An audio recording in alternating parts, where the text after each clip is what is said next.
Bonjour à toutes et à tous, bienvenue à ce nouveau Good Morning Market. Nous sommes aujourd'hui le mardi 10 août 2021, hein. Tout d'abord, je tiens à m'excuser, il n'y a pas eu de Good Morning Market vendredi et lundi. J'ai dû m'absenter, hein, suite à un imprévu.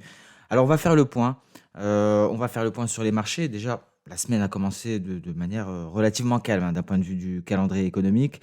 Mais il y a eu certaines données en provenance, de Chine. L'inflation, supérieure aux attentes, hein, ce qui est un nouveau signal inquiétant de la part de l'empire du milieu, de la part de de la 2e plus grande économie du monde. Par ailleurs, concernant le marché du travail, le rapport Jolts aux États-Unis a dépassé les attentes, indiquant que l'économie américaine est confrontée à d'importantes, contraintes d'offres de main-d'œuvre. On notera, concernant les matières premières, hein, d'ailleurs, vous voyez ici sur le gold, il y a eu de lourdes pertes, des chutes, considérables. Alors, plusieurs causes à cela. Ça a été sous plusieurs effets, sous l'effet conjugué de la hausse du billet vert et des inquiétudes relatives au retour des mesures restrictives liées à la situation sanitaire en Asie et particulièrement en Chine, hein. C'est ce qui est craint par les investisseurs depuis plusieurs jours maintenant. Les cours du pétrole et du cuivre ont été davantage affectés, pardon, notamment notamment pour cause des données économiques en provenance de Chine, relativement médiocres et de ces, nouvelles restrictions relatives au Covid-19, qui ont été annoncées par Pékin.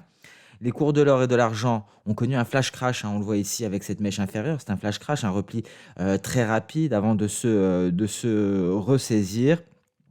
Et donc on a effacé une partie des baisses, mais on reste tout de même, sous pression, que ce soit pour le silver ou pour l'argent. Concernant les indices américains que l'on retrouve ici en haut à droite, on retrouve le Nasdaq, le Dow Jones et le, S&P 500. Un S&P 500 qui a chuté de 0,09, le Dow Jones s'est effrité de 0,30, le Russell 2000 lui a cédé 0,58. Seul le Nasdaq, parvient à progresser, à gagner du terrain et il grappille 0,16. Alors, c'est le secteur, financier, hein, qui a surperformé dans le sillage de la remontée des rendements obligataires, mais celui de l'énergie a, pénalisé les indices. Cela fait suite notamment avec, le repli considérable des cours, du pétrole.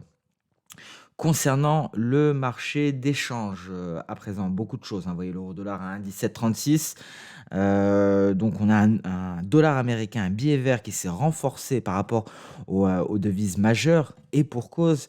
Récemment, dernièrement, Rosengren de la Réserve fédérale américaine a déclaré que la Fed devrait annoncer la réduction de son QE en septembre et débuter cette réduction un peu plus tard dans l'année.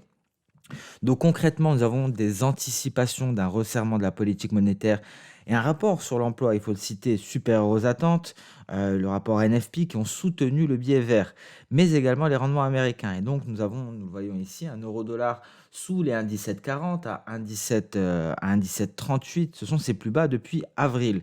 À noter également concernant les crypto-monnaies, on le verra, qui gagnent, du terrain avec un bitcoin qui est repassé au-dessus des 45 000 qui fait face à une résistance. Et en cas de franchissement de cette résistance, hein, cela laisserait présager une poursuite haussière, du bitcoin. Le bitcoin qui est bien loin à présent, hein, de ce support à 30 000 un support que l'on avait, qualifié de gouffre technique, car en cas de cassure de support des 30 000 c'était un retour envisageable en direction, aux alentours, pardon, des 20 000 voire 19 000. Alors aujourd'hui, pas grand-chose d'un point de vue du calendrier économique à part une donnée en provenance d'Allemagne que l'on va, constater immédiatement. C'est l'indice ZOO du sentiment économique pour le mois d'août. On en prendra connaissance à partir, de 11 heures. Petite parenthèse, hein, on a beaucoup parlé, de la pandémie, en Chine lors de ce point de marché. Il faut savoir que la Chine d'ailleurs a signalé le plus grand nombre, de nouveaux cas de Covid-19 depuis le début de l'année, hein, et qu'en Nouvelle-Galles du Sud, en Australie, on atteint un niveau record. Donc, est-ce que, vu le manque, vu ce calendrier économique dégarni, est-ce que ces craintes sur le variant delta, la propagation du variant delta vont continuer à peser? C'est ce qui pèse sur le pétrole, hein, d'ailleurs, hein. Je vous rappelle que la Chine est un important, détient une part importante de la demande de pétrole, mais le pétrole semble se ressaisir tout de même. On va en parler, un peu plus tard après avoir marqué un creux. Vous voyez, hein, le pétrole retrouve des couleurs, 67,50 pour le WTI, 69,85 pour le Brent. Alors est-ce que, les craintes face au variant Delta vont prendre le dessus face à un calendrier économique dégarni? On va le voir. En tout cas, l'heure est à la hausse concernant les indices. C'est ce que l'on va, constater ensemble. Alors un Nikkei, hein, qui est, bon, la situation reste globalement inchangée. Il n'y a pas de signal majeur, hein. On va tester la Kijun, on teste les 28 122, hein. Vous voyez comme il peut être, assez important de garder une ancienne projection d'Hosoda. Elle fait office de résistance celle-ci à présent et elle est confondue avec ce palier de Kijun. Rien à signaler, concernant, le Nikkei. Le CAC 40, sur des sommets, on va commencer à en parler du CAC 40 petit à petit. Vous voyez ici, on est légèrement au-dessus du retracement externe de Fibo à 127,2. Mais c'est important de savoir de quel, ce repli est basé, sur quel mouvement de marché. Ce retracement externe correspond, on va le voir. Alors je vais me mettre en journalier très rapidement afin de vous montrer sur quoi se base ce retracement externe de Fibonacci que l'on a réussi à franchir. C'est le retracement externe du repli lié au Covid-19. Donc concrètement, on est au-dessus de cette résistance, retracement externe pour le CAC 40, de retracement externe de Fibo à 127,2% du repli suite à la propagation du Covid, et on est en train de se rapprocher d'un niveau très important. Elle est 6 944. 6 944, c'est le record historique du CAC 40. Et il date d'il y a très longtemps, il date d'il y a plus de 20 ans. C'est septembre 2000, suite à la bulle des années 2000, hein. Donc, c'est le record à aller chercher depuis que l'on s'est hissé notamment au-dessus de cette résistance qui correspond au retracement externe de Fibonacci à 127,2%. Alors, je vais essayer de dézoomer. Ici, voilà. Donc, est-ce qu'on va réussir à se maintenir au-dessus? Si on y arrive, ce serait direction les prochains records historiques. Et d'un point de vue record historique, je le répète, qui date de septembre 2000. Et si on arrive à franchir ce niveau-là, pourquoi pas aller marquer de nouveaux records historiques? C'est sûr et certain. En tout cas, si on arrive à atteindre les 6 944. Et le prochain retracement externe de Fibo est très important, ce sont les 161,8%, 7 670 points environ. Donc voilà pour le CAC 40. Un CAC 40 qui était sans grand changement, hein. Hier, on reste perché sur au-dessus de ces 127,2%.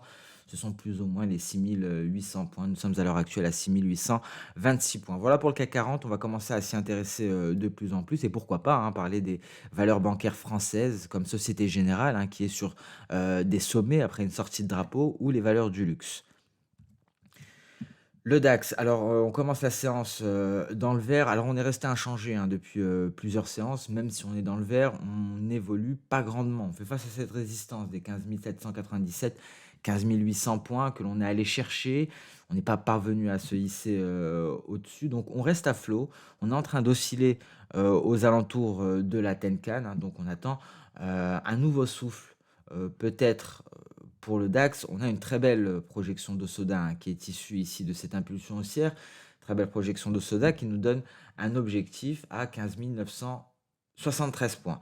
Alors on peut avoir un objectif intermédiaire éventuellement si on s'intéresse à la projection d'Hosoda de sortie de figure, parce que celle-ci également fonctionne très bien lorsque l'on sort d'une figure chartiste, que ce soit une ETE, un drapeau ou un triangle.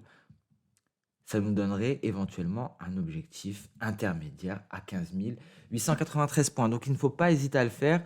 On peut avoir des projections de soda plus larges, avec des vagues plus larges, et ces vagues se décomposent en petites vagues. Et ici, lorsque l'on sort d'une figure chartiste, ce sont des vagues qui fonctionnent assez bien également. Donc on a un objectif intermédiaire, et donc si on arrive à se hisser au-dessus des 15 797, plus largement 15 800 points, ce serait éventuellement, selon Soda, selon les projections de Soda, pour aller chercher les 15 893, dernier rempart avant les 15 973. Voilà pour le DAX. On passe à présent sur le Nasdaq, un Nasdaq à 15 128 points, aux portes des 15 209, encore un retracement externe de Fibo, et il est très important celui-ci, 161,8%. Ça pourrait être une résistance de taille, hein. on pourrait éventuellement se replier au contact de cette dernière. En tout cas, pour l'heure, les valeurs technologiques sont en train de se redresser. Qu'en est-il en données H4? Vous voyez, hein, on a ici cette résistance que l'on retrouve qui correspond à un récent sommet, le sommet du 26 juillet. Ce sont les 15 135 points environ. On en a invalidé le franchissement ici au début du mois d'août, la semaine dernière, hein, tout simplement. On allait chercher la Kijun et on repart à la hausse. Et vous voyez ici encore une fois, il y a deux projections d'Osoda. Il y a une projection d'Osoda assez large en données H4 qui nous donne un objectif ici que l'on retrouve. Il me semble que ce sont les 15 488. Et en sortie de figure chartiste, on peut encore une fois avoir une autre projection d'Osoda en sortie de triangle, en prenant ce point bas, ce point haut, et cela nous donne un objectif intermédiaire. Donc ça permet de quadriller un mouvement haussier en s'intéressant à la vague qui a permis d'intégrer la figure chartiste et la vague de court terme qui permet d'en sortir. On a deux objectifs. C'est quelque chose que j'ai essayé pendant assez longtemps et d'expérience qui fonctionne très bien. Donc je vous invite à vous y intéresser. Ça permet d'avoir, comme je l'ai dit, des objectifs intermédiaires et donc de sécuriser ses gains. Et je tenais à répondre à une très bonne remarque de Simon. Hein, je n'ai pas pu y répondre comme j'ai dû m'absenter concernant le money management. Alors effectivement, lorsque je disais qu'il faut placer son stop loss par rapport au R3, donc avoir un objectif de 3 et un stop loss de -1, par exemple. Alors Simon a fait une remarque très intéressante. Donc il mettait en garde, il me semble, les débutants, que c'était assez risqué de faire comme cela. Mais ce que l'on peut faire également, ce que l'on peut faire également, c'est ajuster ses volumes. Parce qu'effectivement, il ne faut pas donc, placer sa perte maximale de manière aléatoire. Mais si on a un objectif et on place son stop loss par rapport au R3, vous voyez, lorsque l'on prend un ordre, on va avoir un certain volume et ce volume va nous permettre de fixer justement notre perte maximale. Donc on a plusieurs outils. On a la distance, stop loss et take profit, mais on a également les volumes qui nous permettent de fixer une perte maximale, hein. Plus j'augmente le volume, par exemple, plus je m'engage dans ce trade. Et donc, en plaçant mon stop loss à un certain niveau, hein, en cochant stop loss, si je souhaite travailler avec le R3, parce qu'effectivement, le R3 permet également de sélectionner les trades qui en valent la peine, entre guillemets, et ceux qui n'en valent pas la peine.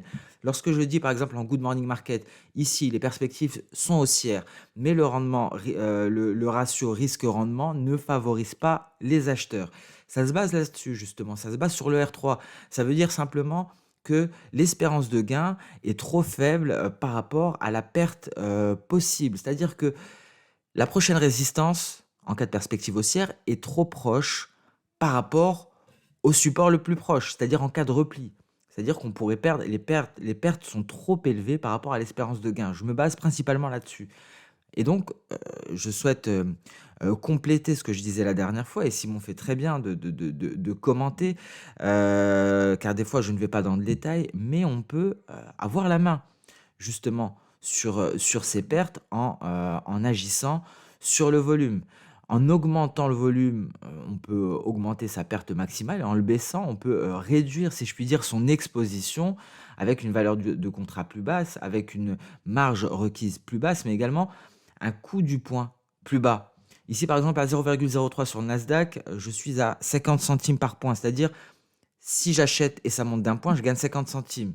Si ça gagne 10 points, je gagne 5 euros, et ainsi de suite.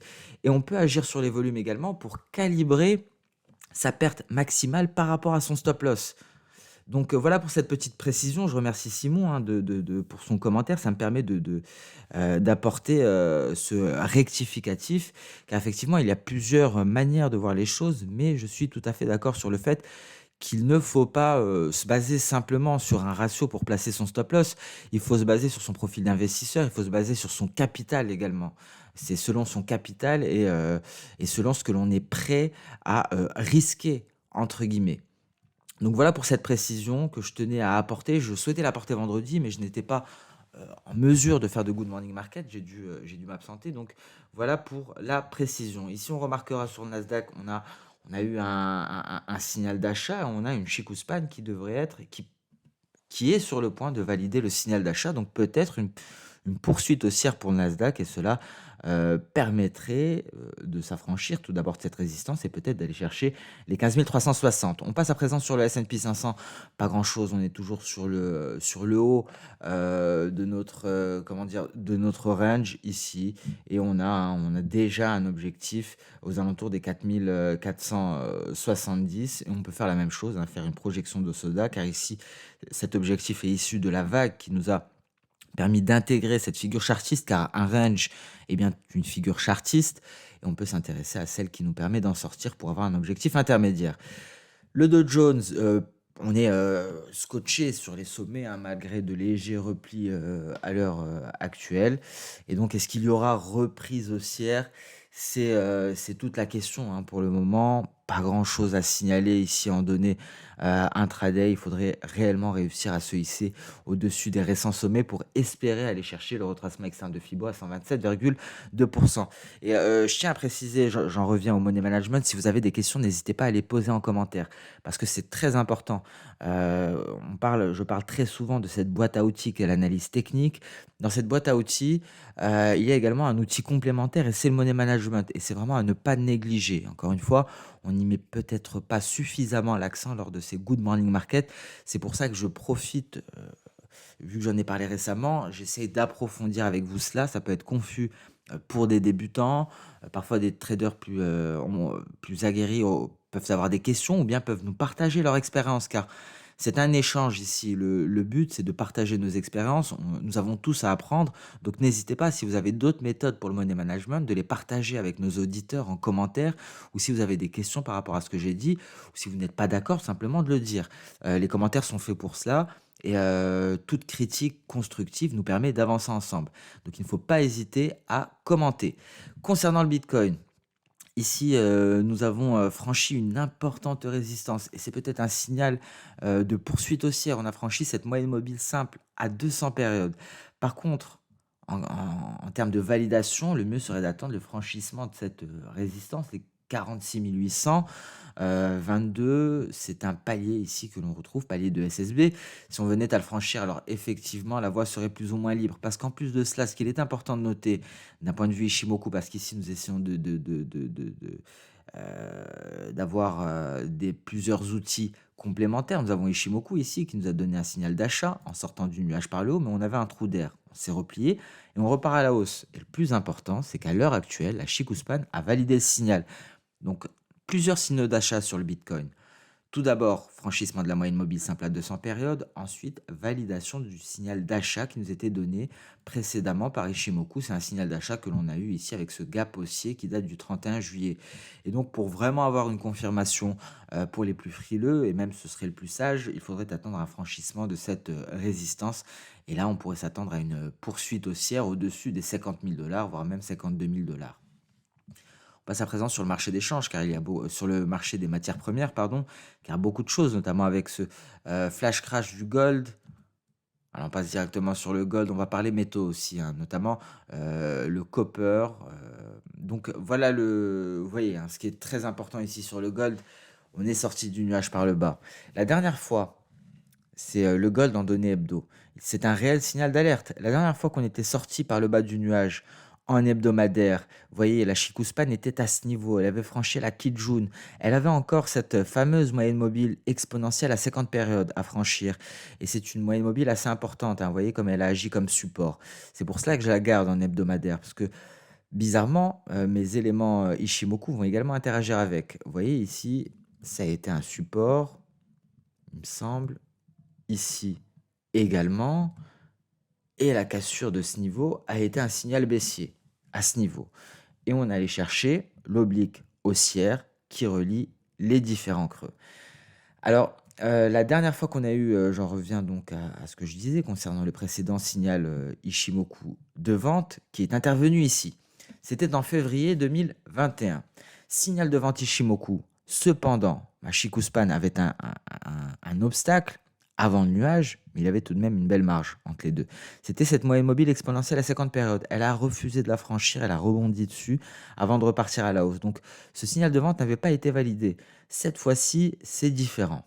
Signal de vente et la Shikuspan valide. Elle est ici. Elle a traversé le nuage. Donc autant vous dire que la clôture hebdomadaire de cette semaine sera capitale pour le gold parce que si on clôture, en l'état, c'est-à-dire avec une Chikuspan qui a traversé le nuage, c'est un signal de vente de moyen terme. C'est de l'hebdo, hein. Je vous rappelle que les signaux ont plus de puissance sur des unités de temps supérieures. Un signal hebdomadaire laisserait présager un repli qui pourrait s'étendre sur la durée et cela pourrait, aboutir aux 1 600 $, voire 1 590. D'un point de vue, journalier, on le voit ici ce flash crash, on est allé chercher les creux, de notre figure, de notre double bottom, de notre double creux. C'est le niveau qu'on est allé chercher, très brièvement, avant de se redresser. Alors, est-ce que les perspectives sont toujours baissières? On pourrait avoir une reprise haussière, mais tout dépendra bien entendu du biais vert. En tout cas, c'est un signal d'alerte que nous donne le gold et on s'intéressera énormément à la clôture hebdomadaire cette semaine.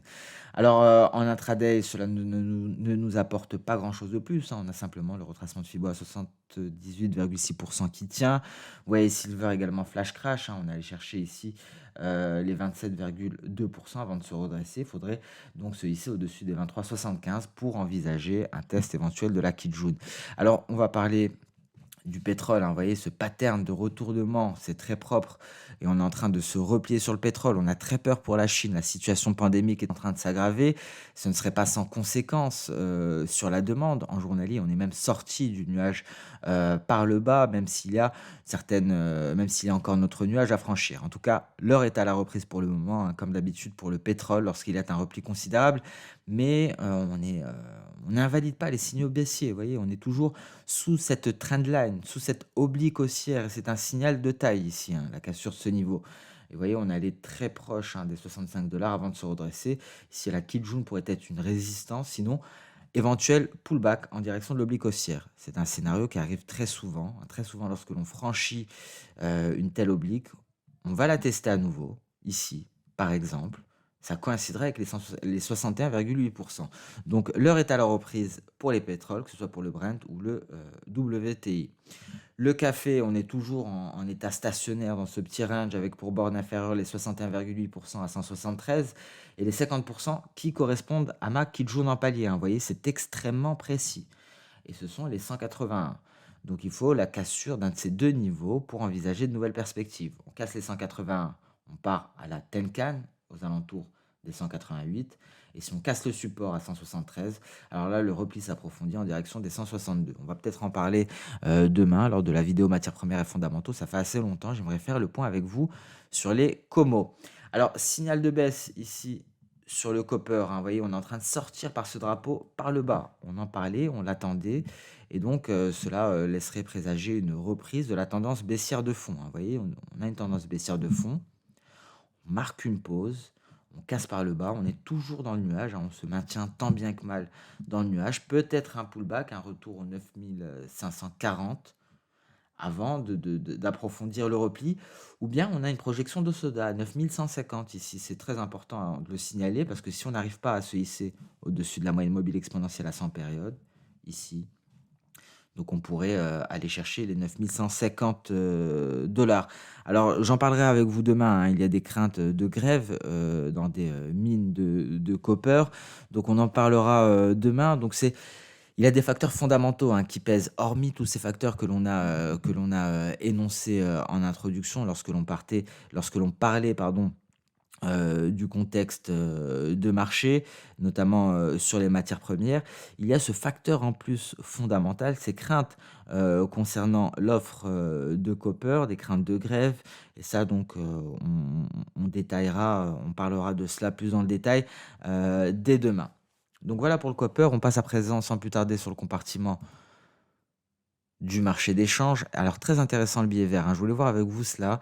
Alors ce n'est que peut-être que le début de la reprise haussière du billet vert. Vous voyez, on a un double creux ici. On pourrait aller chercher les 96 830. On est sur la ligne de coup. En cas de cassure, il y aurait de fortes chances d'aller chercher cet objectif théorique. Alors de quoi est issu cet objectif. Il suffit de reporter la hauteur du double creux à partir de la ligne de coup. On n'a toujours pas cassé la ligne de coup. En tout cas, ça ne semble pas très bon, hein, pour l'euro-dollar. Vous l'aurez compris, vous l'avez vu, l'euro-dollar qui est proche d'un 17, il me semble, aux alentours d'un 17,50, hein. On en parlait la semaine dernière. Vous voyez l'effet NFP cette fois-ci, l'effet NFP, parce qu'on s'approche, hein, d'un tapering de la part de la réserve fédérale américaine, la Fed qui devrait resserrer sa politique monétaire. On attend des annonces très prochainement, des annonces selon les rumeurs qui pourra intervenir lors du synopsis de Jackson Hole, très prochainement. Donc très belle reprise haussière du billet vert, et donc cela impacte fortement l'euro-dollar. 1,1733, hein, j'ai dit 1,1750, autant pour moi. Et donc prochaine cible, on en avait parlé la semaine dernière, 1,17 pour l'euro-dollar. Un euro-dollar qui souffre énormément de la reprise haussière du billet vert. Et ici, vous voyez ce beau signal Ishimoku sorti par le bas du nuage, la validation à ce niveau, c'était aux alentours, à peu près au milieu de cette bougie-là.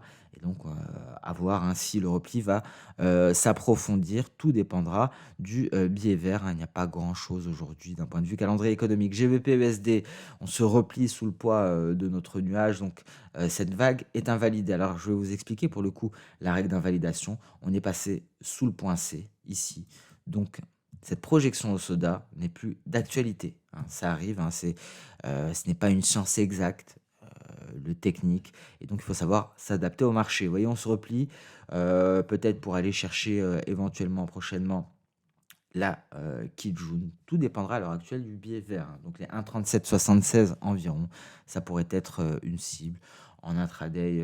Attention à la sortie de nuage, mais on serait tout de même assez loin d'une validation. La Chikou devra le traverser. USDN dans le nuage, rien à signaler pour le moment. En cas de sortie, attention, ce serait un signal d'achat qui serait validé dans la foulée, car la Chikou Span se désengagerait de ces obstacles. AUD-USD, très intéressant, hein, après la surprise de la Banque de réserve d'Australie. Vous voyez, on a une sortie par le bas de ce drapeau, et donc cela indiquerait une continuation de la tendance baissière. Pour l'heure, on a un léger pullback en direction de la Tenkan. Si la Tenkan est franchie, ce serait pour aller chercher le bas de nuage, donc le bas de la borne inférieure ici. Ça serait éventuellement aux alentours des 0,73-65. On garde un œil sur la UDUSD. Globalement, c'est tout ce qu'il y a à signaler, hein, pas grand-chose sur l'euro AUD. On est toujours en train d'osciller aux alentours des 1,77. Et sur ce Good Morning Market touche à sa fin. Alors oui, petite parenthèse dans la continuité de la question de Simon, le soja, hein, effectivement, les perspectives sont baissières, mais on va parler de cela dès demain. J'ai pas mal de choses très intéressantes, hein, pour vous sur les matières premières. Donc rendez-vous demain pour ça, pour détailler le copper, détailler le soja. Je pense qu'on parlera de pas mal de matières premières, pardon, un peu plus de 4 pour rattraper le temps perdu. Sur ce Good Morning Market touche à sa fin. J'insiste encore une fois, si vous avez des questions, des choses à nous partager, peut-être des astuces, hein, partager votre expérience, que ce soit d'un point de vue money management ou autre, n'hésitez pas à le faire en commentaire. Merci à toutes et à tous pour votre temps, pour votre fidélité. C'est un plaisir de vous retrouver, surtout qu'il s'est passé beaucoup de choses. On se donne rendez-vous dès demain pour le prochain Good Morning Market. Très bonne journée. Au revoir.